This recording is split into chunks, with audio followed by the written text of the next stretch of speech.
Hi guys, and welcome back again to my YouTube channel.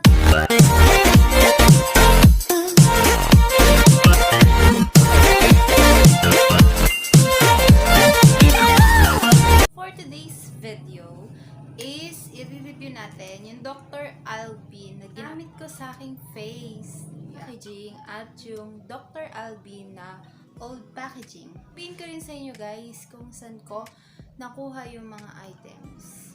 First, Dr. Alvin na new packaging. Ito siya guys, nakalagay siya sa box na mala gold.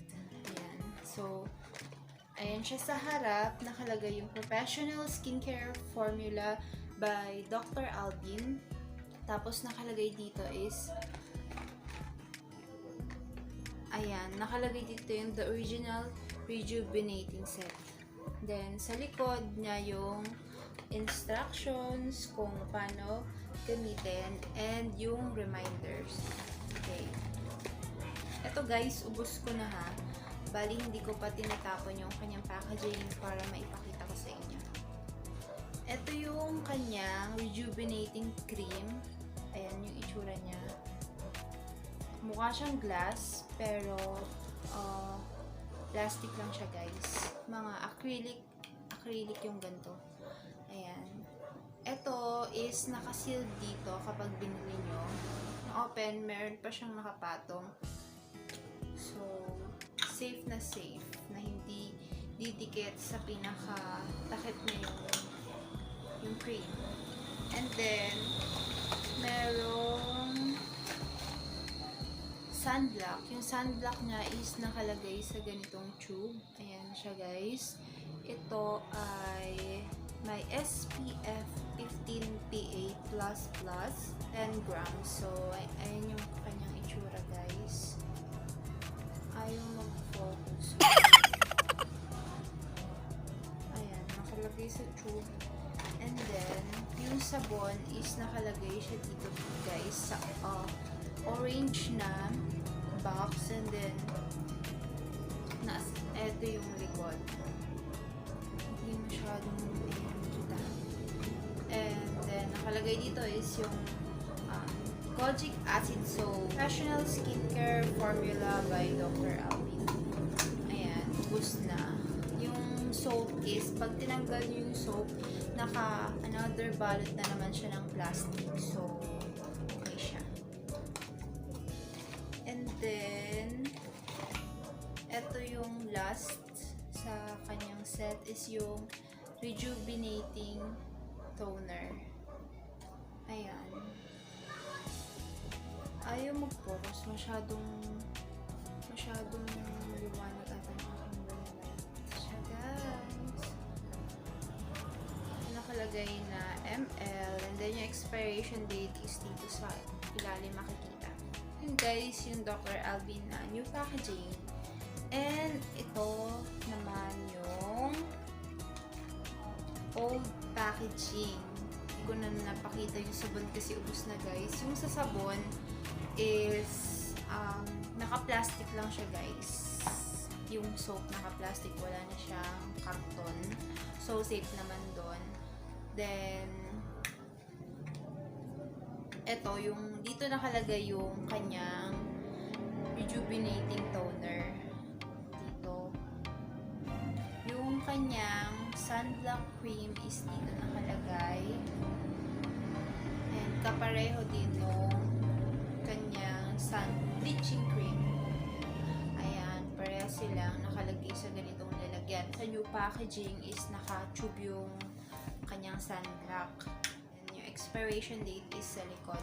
Nung na-receive ko to is hindi naman to naka-seal. Bali, ito guys, nakalagay siya dito instead na sa box. Then, meron siyang papel dito. Then, dito nakalagay yung kanyang instructions. Ayan. So, eto guys, is na-order ko to dun sa friend ko. In-order nila sa Shopee. And mas mura yung presyo niya sa old packaging compare sa new packaging. Kasi yung pagkabili ko ng new packaging is nasa 300. And then, bili ko yung old packaging sa friend ko for 100 plus lang. Pero meron din, pwede nyo rin siyang i-check sa Shopee. Pero guys, mag-iingat kayo kasi syempre, kailangan nyo munang i-test ng mabuti kung talagang legit siya at hindi siya fake. Kasi mahirap na ilalagay natin yung product item sa mukha natin, diba guys? Mas mahirap na bumili ka ng hindi sure, and lagi-lagi natin iti-test yung item. 1 month lang yung nakalagay sa Rejuve for 30 days mo lang siyang gagamitin. Since nakulangan pa ako dun sa effect, kaya umorder ako ng pangalawang set. So parang 2 months, pang 2 months ko na ginamit. So ngayon is meron akong in-order nung last week sa Shopee. Nandun ako sa maintenance, Dr. Alvin maintenance. So hindi ko pa siya nagagamit. Gusto ko muna ipakita sa inyo guys before ko gamitin.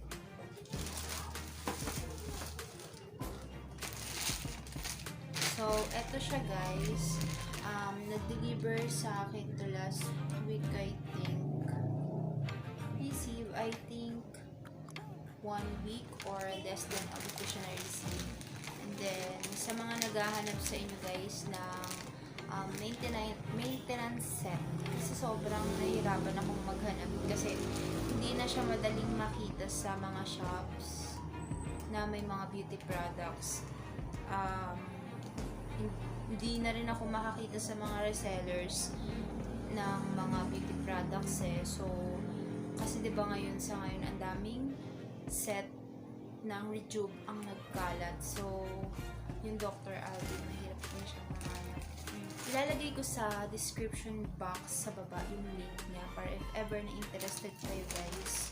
This one is, eto, kita nyo guys, hindi ko pa siya na-open. Nakasealed pa siya with the bubble wrap and marami pa tayong puputok-putokin. So guys, this one is na-purchase ko yung mismong set for 220 pesos. Then, 75 pesos yung service charge niya ng J&T Express.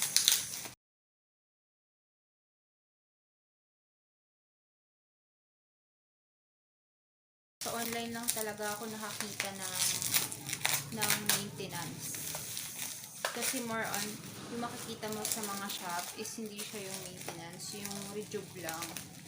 Syempre, ito na yung after 30 days.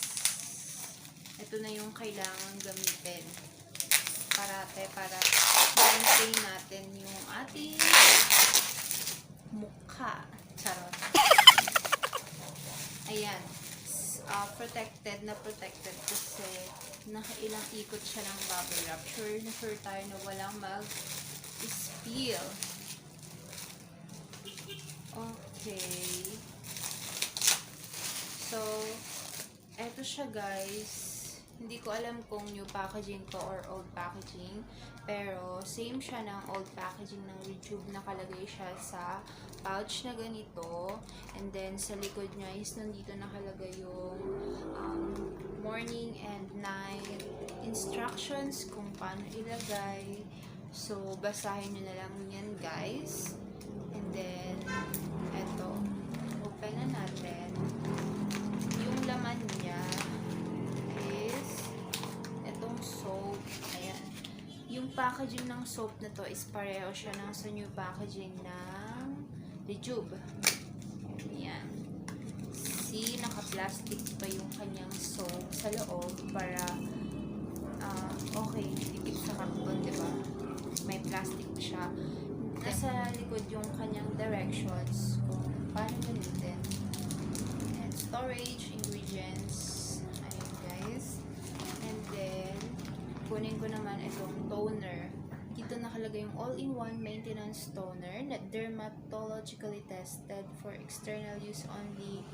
Ayan, nakasealed siya guys. Ayan. And then sa likod yung directions, yung ingredients, important, storage. Ito yung kanyang sunblock and yung maintenance cream. Nakalagay na siya pareho sa tube. Ayan siya guys. Ito nakalagay yung expiration date. So, ay 10 grams. And then, parehas silang naka-sealed. Yung mga directions na nakasulat sa likod na sobrang liliit. Hindi nyo makita guys kasi sobrang liwanag ng ring light ko. Ayaw niyang mag-focus. So that is it guys for my vlog, and I hope na natutunan kayo or nalaman nyo kung saan makakabili ng maintenance set. Kung nahihirapan ka na katulad kung bumili, kung saan ililink ko yung link sa description box. So see you guys on my next one!